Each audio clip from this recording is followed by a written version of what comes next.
ಒಮ್ಮೆ ಪ್ರಾಧ್ಯಾಪಕರೊಬ್ಬರು ತರಗತಿಯಲ್ಲಿ ಬೋಧನೆ ಮಾಡುತ್ತಿದ್ದರು.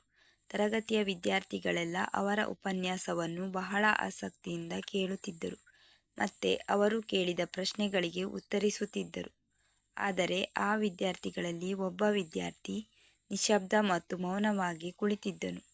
ಪ್ರೊಫೆಸರ್ ಮೊದಲ ದಿನವೇ ವಿದ್ಯಾರ್ಥಿಯ ಬಗ್ಗೆ ಗಮನ ಸೆಳೆದರು, ಆದರೆ ಏನನ್ನೂ ಹೇಳಲಿಲ್ಲ.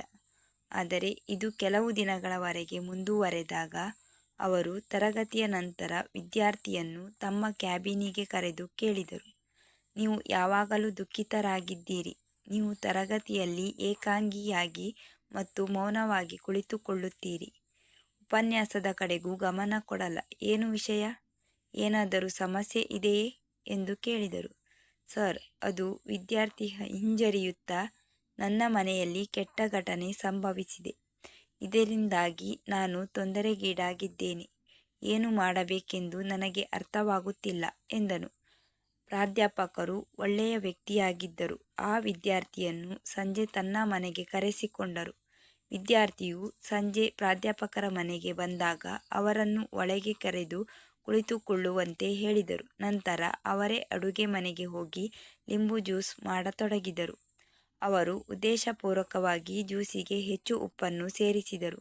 ನಂತರ ಅವರು ಅಡುಗೆ ಮನೆಯಿಂದ ಹೊರಬಂದು ವಿದ್ಯಾರ್ಥಿಗೆ ಒಂದು ಲೋಟ ಜ್ಯೂಸ್ ಕೊಟ್ಟು, ಇದನ್ನು ತೆಗೆದುಕೊಳ್ಳಿ, ಕುಡಿಯಿರಿ ಎಂದು ಹೇಳಿದರು.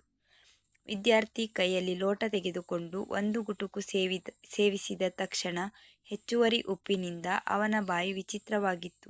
ಇದನ್ನು ನೋಡಿದ ಪ್ರಾಧ್ಯಾಪಕರು, ಏನಾಯಿತು, ಜ್ಯೂಸ್ ಇಷ್ಟವಾಗಲಿಲ್ಲವೇ?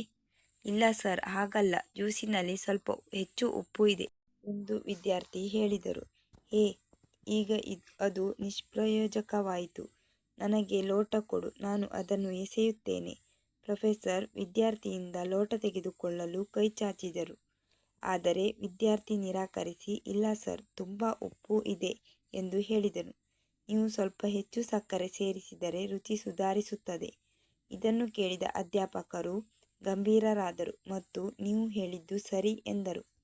ಈಗ ಇದನ್ನು ಅರ್ಥ ಮಾಡಿಕೊಳ್ಳಿ, ಈ ತಿರುವು ನಿಮ್ಮ ಜೀವನ, ಅದರಲ್ಲಿ ಹೆಚ್ಚು ಉಪ್ಪು ಬೆರೆಸಿದರೆ ನಿಮ್ಮ ಹಿಂದಿನ ಕೆಟ್ಟ ಅನುಭವಗಳು, ಜ್ಯೂಸಿನಿಂದ ಉಪ್ಪನ್ನು ಹೇಗೆ ತೆಗೆಯಲಾಗುವುದಿಲ್ಲವೋ ಅದೇ ರೀತಿ ಆ ಕೆಟ್ಟ ಅನುಭವಗಳನ್ನು ಜೀವನದಿಂದ ಬೇರ್ಪಡಿಸಲಾಗುವುದಿಲ್ಲ. ಆ ಕೆಟ್ಟ ಅನುಭವಗಳು ಜೀವನದ ಒಂದು ಭಾಗ. ಆದರೆ ಸಕ್ಕರೆಯನ್ನು ಸೇರಿಸುವ ಮೂಲಕ ಜ್ಯೂಸಿನ ರುಚಿಯನ್ನು ಹೇಗೆ ಬದಲಾಯಿಸಬಹುದು, ಅದೇ ರೀತಿ ಕೆಟ್ಟ ಅನುಭವಗಳನ್ನು ಮರೆಯಲು ನಾವು ಜೀವನಕ್ಕೆ ಸಿಹಿಯನ್ನು ಸೇರಿಸಬೇಕಾಗುತ್ತದೆ.